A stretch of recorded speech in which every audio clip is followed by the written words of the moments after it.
Today we are here to discuss are the metro cities inclusive enough? So basically the metro cities Delhi, Bombay, Bangalore, so they see a lot of migration, people coming from other villages and small town cities. And me personally, I have been here in Delhi for the last 4 years. And this one attitude of Delhi strikes me. Ki people here are indifferent. You don't have to accept me, you don't have to reject me. If you are indifferent, I can live my own life. And Delhi or any other metro cities, for example, gives you that. So I can say that I am happy here, staying in the city. Okay. Agreeing with Nibir's point, I think acceptance and inclusiveness depends on person to person. So say if somebody is not open to the culture of the city they're in, or if the city is not, accepting the culture that they belong to, then it happens. But personally, for me, even I am here for 4 years and I have been made fun of, but like generally, it's not like somebody wanted to bully me or something like that. So I have been accepted well, and I have had the opportunity to be a part of the Delhi crowd, be a part of this culture, and I have completely like enjoyed this thing. Yeah, the other crowd as well, definitely. I think large cities are getting more and more inhabited because people prefer living in big cities because of the educational institutes. We don't give that much scope that we get here in Delhi. So if we get the scope, we probably not have been shifted here. The thing is that it's for me also. It has been 4 years that I am here in Delhi, and the thing is that I never felt like an intruder. Most of my friends are Delhiites. They are from Delhi, and they are welcoming in the same nature. Yes, we have we have a mother tongue influence. I hail from Bihar. I had that. They corrected me. They sometimes made fun of me. And the thing is that how sportingly you take that. True. But what about cities like Bangalore? If you go to Bangalore, if North Indians go to Bangalore, the people feel that we are invading their space. What about cities like that? And talking about racism and everything, there is also... Like about Bangalore, it can be there, but it's in a subtle manner, because it can be prominent in Chennai, but I have been to Bangalore and my sister lives there, so it's not that much embedded there. There's also this thing, why should we have the need to migrate to bigger cities? Why don't we have the same facilities in the smaller states? It is the same debate. It is the same debate. It is about migration. The thing is, why do we migrate to different cities?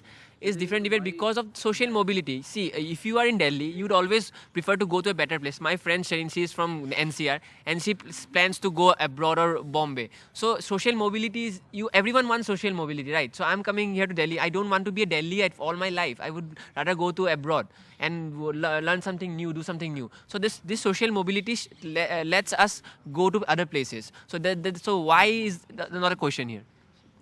The notion of smart cities should not be just lip service. It should also act and implement, so that the people from other states would not have to come to other places for employment or for education, as in they must have such facilities at their home states also. One small point, then I'll give it to you.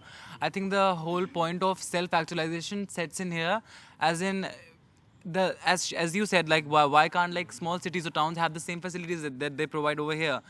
The thing is, it's a hierarchy and it'll keep going on. It's a process that will never stop. Like if you're content with your college in your city right now, you might want to pursue your post-graduation in some other city or in some other country for that matter. So it's a process that will never end. The self-actualization when sets in, when you're done, you're saturated with one point of one thing, then you might want to move on to another. Talking about the cities, if people keep migrating here and in the bigger cities, you will not get the same facilities, because if the population will increase, how are you going to get the same facilities? And there's no point in migrating then. See, the question is said, are cities inclusive enough to take a population from outside migrated? First, we look at the density rate of Delhi. It is too much high according to 2011 census of India. The density rate of Delhi is, as compared to Arunachal Pradesh, is 100 times higher than Arunachal Pradesh. But the question is that right now the population of Delhi is 1.5 crore, more than, and right now in 22 it crossed 20 million. Okay, but there are so many facilities problem in India, so that's why Government of India initiated smart cities. But they have chosen those, for example, from Delhi they have chosen the part of North Delhi that is already developed. So there are problems in a smart city project, and that can lead to the underdevelopment of cities. Smart cities, like it's not only about infrastructural development. The point that she raised, that education and employment, they are the core reasons and the pillars why people migrate to metro cities. That's to seek employment, and if that will be provided there, then obviously there will be no not such any big reason to migrate. The migration is not limited to education.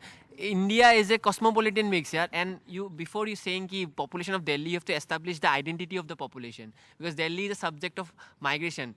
People after partition, people migrated here. So you can't say ki this is the population of Delhi. It's a cosmopolitan mix, and not only we migrate to Delhi, people migrate to Delhi. The Delhiites also go other places. So there's two. It's a two-way thing. I know the migration is more rather than people going out, but still it's a two-way thing. So you can't just say ki people coming here all the time. People are going outside. Just go to an airport. If you go to a flight from Delhi to other place, you'll find people working there, going to their jobs there.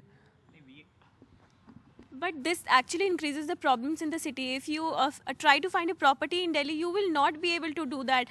Even if people are going outside, they're not leaving their properties because they know how expensive it is here. And you'll have all sorts of problems. Water, electricity, they all rise from this thing because the population of the city is constantly increasing and it's not going down. But I think this is an advantage because we get to meet tons of people, know their cultures, different traditions, pretty like unity in diversity. Just a minute.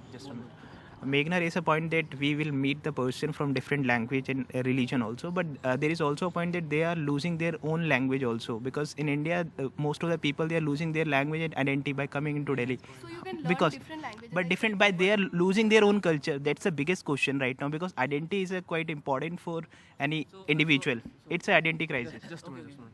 And like as you said that we are losing on our culture, it's that Language. language and culture, then the thing is that when you spend generations and when you have when an era has passed, then the thing is that you are considered as locals of that particular place. And even that brings me to the point that you raised, that Delhi is basically a cosmopolitan, and people here are from different states and migrated. So the thing is that their generations have migrated, and they are now considered as locals of Delhi. Again, when he's raised the point that people are losing identity and culture, whatever that you said. So the person comes from Bihar just to have his daily wage labor. So he would rather prefer food over his identity, over his culture. So people come here out of compulsion. Because he doesn't have the doesn't have the facilities there. And secondly, Ayushi raised the point ki the real estate prices are getting high. So what is the difference between me and Ayushi? She stays here buying a flat in Delhi. What is the difference? Flat prices are. I can also buy a flat here. But that also, increases the pressure on the place that people of the cosmopolitan city live in, because since overcrowding, since people from the other towns are moving in here. As I was saying that if more and more people come here and move in metro cities, there will be a lot of problems there, and not only property but the food prices. Food prices also inflate as the population come in. Okay, so the food packaging is a dal prices. It's similar in most of the states in India, so it doesn't reflect directly on that thing. And secondly, the Delhi is not producing food, any kind of food. It's getting, not only Delhi, any other metro cities for that matter, they don't produce stuff there. It comes from and the circulation of India. So you can't say ki people coming and the food prices are getting increased. No, that's not what. And that's like exactly, the prices of food are not the same. And the thing is that when you consider a demand, if a place has a larger population, obviously demand will be more and prices there will be high. So you cannot relate exactly to other states. So population. What about other commodities like petrol and all? Petrol prices in Delhi is cheaper than much of the states. Like in Assam, what are the petrol prices? That's my point. So that's because the petrol, it has to cross several states to reach to Assam. That's the reason. So it's not population being the reason in case of petrol. And India has the biggest slum in Asia. Don't you think it is largely to blame on the population that is migrating to a metro city? Yeah, the urbanization has set in. Yeah, why do people need to move to a urban city? So again, you are okay. Okay, so I'm just putting one point forward that people come to Delhi and other metropolitan cities because we have a lot of opportunities. The opportunities that people do not get in the other states, other local places, they come here so that they can get that opportunity. They get that exposure in Delhi and other metropolitan city. Like even right now we're in IMC Delhi and we did not choose other, other places in other states. We didn't want to go to Odisha or in Jammu because we get more exposure here, we'll get more opportunity here. So as long as the opportunities are focused on the cities, on those metropolitan cities, people will keep coming here. And the other problem that Ayushi is mentioning, inflation and everything, that will happen because the opportunities are right here, right? That's what we are talking about. We are talking about equal opportunity to all the states and all the towns. We're not talking. We're not saying that metro should get all the opportunities. Opportunities should be there for everyone, so that people need not migrate. People need not to migrate. That's not happening. So that's not That's what we are saying. Exactly. So No, but We are talking about utopian. she's giving a solution, like what can prevent migrate. Yes, I completely agree to it. That's a very good thing you said, but I think that's utopian. That's not happening. What is the current contemporary thing that is happening? It's all centric in Delhi. The media sector is centric in Delhi. The business sector is centric in Mumbai. So that's not happening. So we have to migrate. And when people say they are coming to our city, we are not coming to a particular city. We are here for the mobility. We will go other places as well until we meet our goals. So that's mobility will always happen. We are not coming to a particular city. We are not here to settle in Delhi for life. A lot of people are there. But we need to find solution in the state itself, so that people won't have to move from one place to another. That's the point that I just want to make. That's Yeah, what but the again, I smart say city that is all when about. you're talking about That's things what which is not happening that's right what now. yeah, it Let's is say- not happening, Yeah. but we are looking forward for it. That is what we are improving. That is what the utopia is all about. Utopia. You're talking Yeah, about I am utopia. talking about utopia because that is what the ultimate aim is. That is what the zenith is.